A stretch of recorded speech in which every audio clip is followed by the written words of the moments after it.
જય હિન્દ, વંદે માતરમ દોસ્તો, સ્વાગત છે તમારું ફેમસ એકેડમીની યુટ્યુબ ચેનલ પર। તો આજે આપણે યુજીવીસીએલ ની જે વિદ્યુત સહાયક એટલે કે ઇલેક્ટ્રિક આસિસ્ટન્ટની પરીક્ષા માટે ખાસ અગત્યના મોસ્ટ ટાઈમ પ્રશ્ન જોવાના છીએ। ઓકે, જે આપણી આ પરીક્ષા 17/5/2026ના રોજ જે આ એક્ઝામ યોજાવાની છે તો એના માટે મોસ્ટ ટાઈમ પ્રશ્ન જોઈશું। તો ચાલો મિત્રો શરૂઆત કરીએ। સંપૂર્ણ સિલેબસ આધારિત આપણા આ મોસ્ટ ટાઈમ પ્રશ્ન તૈયાર કરવામાં આવેલા છે જે પરીક્ષામાં બેઠા પૂછાઈ શકે છે। તો પહેલો જ ક્વેશ્ચન છે કે પરમાણુના બંધારણમાં કયા 3 કણો હોય છે? તો આપ સૌ જાણીએ છીએ પરમાણુના બંધારણમાં જે છે 3 કણો હોય છે, ઇલેક્ટ્રોન, પ્રોટોન અને ન્યુટ્રોન। નેક્સ્ટ, જે ફ્લક્સનો એસઆઈ એકમ કયો છે? વિદ્યુત ફ્લક્સ, એનો એસઆઈ એકમ કયો છે? તો ફ્લક્સનો એસઆઈ એકમ છે વેબર। ત્યારબાદ જો ચોક કોઇલ ખાલી જગ્યા હશે તો ટ્યુબ લેમ્પ બળી જશે। સાચો જવાબ આવશે અહીં મિત્રો શોર્ટ સર્કિટ। નેક્સ્ટ, ચોકના કારણે ટ્યુબ લેમ્પ સર્કિટનો પાવર ફેક્ટર છે તો એ છે મિત્રો લેગિંગ। નેક્સ્ટ,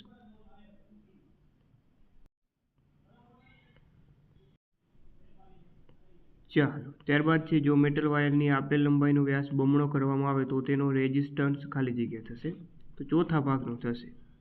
શું થશે? ચોથા ભાગનો। ઇન્સ્યુલેશનની ઇલેક્ટ્રિક તાકાત તરીકે કોને ઓળખવામાં આવે છે? તો એ છે બ્રેકડાઉન વોલ્ટેજ। સામાન્ય ડિસ્ટ્રીબ્યુશન ટ્રાન્સફોર્મરનો પ્રકાર ખાલી જગ્યા છે તો એ છે step down transformer. Option A સાચો જવાબ રહેશે। નેક્સ્ટ, EHT કેબલની એટલે કે extra high tension cable operating range શું છે? તો આની રેન્જ હોય છે મિત્રો 66,000 V સુધી। લાઇન ઉપર સમારકામ દરમિયાન નીચેનામાંથી કયું સાધન વાપરવામાં આવતું નથી? તો જો હેલ્મેટ વાપરવામાં આવે, પકડ પણ સાથે જ હોય છે, હેન્ડ ગ્લોવ્સ પણ હોય, વીજ મીટર નથી વાપરવામાં આવતું તો ઓપ્શન ડી સાચો જવાબ રહેશે। લાઇન ઉપર સમારકામ કરવા સમય નીચે જણાવેલમાંથી સૌ પ્રથમ શું કરવું જોઈએ? તો હેસ્ટિટીસ લોસ ઓછો કરવો જોઈએ। ઓપ્શન બી સાચો જવાબ રહેશે। નેક્સ્ટ આગળ વધીએ। ટ્રાન્સફોર્મરને આકાશી વીજળીથી બચાવવા માટે મુખ્યત્વે કયા સાધનનો ઉપયોગ કરવામાં આવે છે? તો એ છે લાઇટનિંગ એરેસ્ટરનો ઉપયોગ થાય છે। ચાલો, એએએસી વાયરનું ફૂલ ફોર્મ જણાવવાનું છે અહીં આપણે। ઓકે, AAACનું ફૂલ ફોર્મ તો જવાબ આવશે મિત્રો all aluminium alloy conductor. 100 kV ટ્રાન્સફોર્મરમાં HT સાઇડે સામાન્ય રીતે વાપરવામાં આવતા ડીફ્યુઝના રેટિંગ ખાલી જગ્યા હોય છે તે હોય છે 5 એમ્પિયર। ડીસી પાવરની ફ્રીક્વન્સી હોય છે 0 હર્ટ્ઝ હોય। કેટલું હોય? 0 હર્ટ્ઝ। ત્યારબાદ GERC, આ GERCનું આપણે ફૂલ ફોર્મ જણાવવાનું છે, પૂરું નામ જણાવવાનું છે। તો આનું પૂરું નામ છે ગુજરાત ઇલેક્ટ્રિસિટી રેગ્યુલેટરી કમિશન। એસી સર્કિટમાં કેપેસિટરનો ઉપયોગ નીચેના પૈકી કયા હેતુ માટે થાય છે? તો એ છે પાવર ફેક્ટર સુધારવા માટે। ત્યારબાદ વીજ લાઇનમાં જે પોલ પર ખેંચાણ રહેતું હોય તેવા પોલને ટેકો આપવા માટેના તળિયામાં ખાલી જગ્યા વપરાય છે તેના માટે વપરાય છે સ્ટે ઇન્સ્યુલેટર।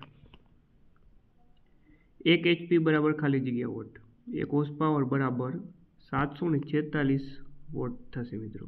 ઓપ્શન એ અહીં જે છે યોગ્ય જવાબ છે। વિદ્યુત દબાણનો મૂળભૂત એકમ કયો છે? તો આનો મૂળભૂત એકમ છે વોલ્ટેજ। HVDSનું ફૂલ ફોર્મ શું થાય? આનું પૂરું નામ છે હાઈ વોલ્ટેજ ડિસ્ટ્રીબ્યુશન સિસ્ટમ। નીચેનામાંથી કયો કંડક્ટર ડિસ્ટ્રીબ્યુશન લાઇન માટે વપરાય છે? તો એ છે રેબિટ। વીજ દબાણ માપવા માટે વોલ્ટમીટર, તો વોલ્ટમીટરને કેવી રીતે જોડવામાં આવે? તો કોઈ સમાંતરમાં જોડવામાં આવે। કેવી રીતે જોડવામાં આવે? સમાંતરમાં। નેક્સ્ટ, 11 kV લાઇનમાં ફોલ્ટ થવાથી શું થાય? તો કે ભાઈ સર્કિટ જે છે સર્કિટ બ્રેકર્સ ટ્રીપ થશે। નેક્સ્ટ, નીચેનામાંથી કયું ઉપકરણ ઉર્જાની બચત કરશે? તો આમાંથી આપણે વાત કરીએ તો આમાંથી જે કોમ્પેક્ટ ફ્લોરોસન્ટ લેમ્પ જે છે તે ઉર્જાની બચત કરશે. ઓપ્શન સી સાચો જવાબ. નેક્સ્ટ, સબસ્ટેશનની બેટરીમાં કયો એસિડ વપરાય? Hydrochloric acid. સામાન્ય રીતે વપરાતો ફેઝ સિક્વન્સ તો એ છે RBY. વીજળી લેમ્પના ફિલામેન્ટના નીચેનામાંથી કઈ ધાતુનો વપરાશ થાય છે? તો એ છે ટંગસ્ટન ધાતુ. નેક્સ્ટ છે, નીચેનામાંથી કયા પ્રકારનો ફોલ્ટ અર્થે ફોલ્ટ ગણી શકાય નહીં? તો એ છે કંડક્ટર તૂટવાથી.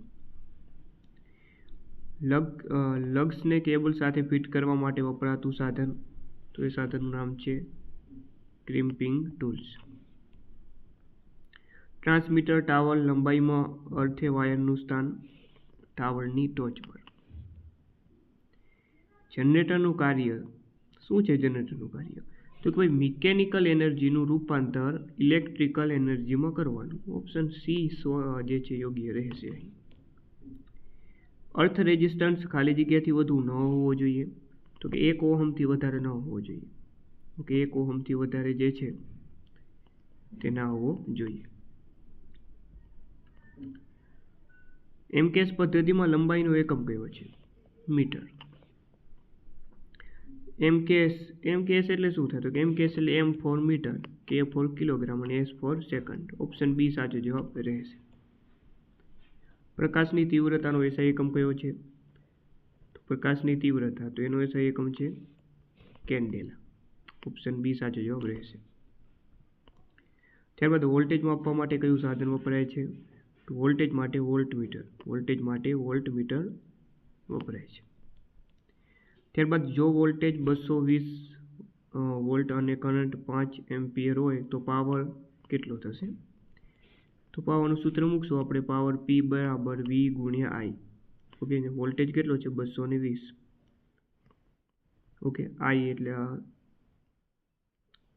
I કેટલો છે અહીં? 5. તો આનો ગુણાકાર કરો તમે તો જવાબ કેટલો આવે? 22 × 110 અને 1 શૂન્ય બીજું એટલે કે 1100 અહીં જવાબ આવશે.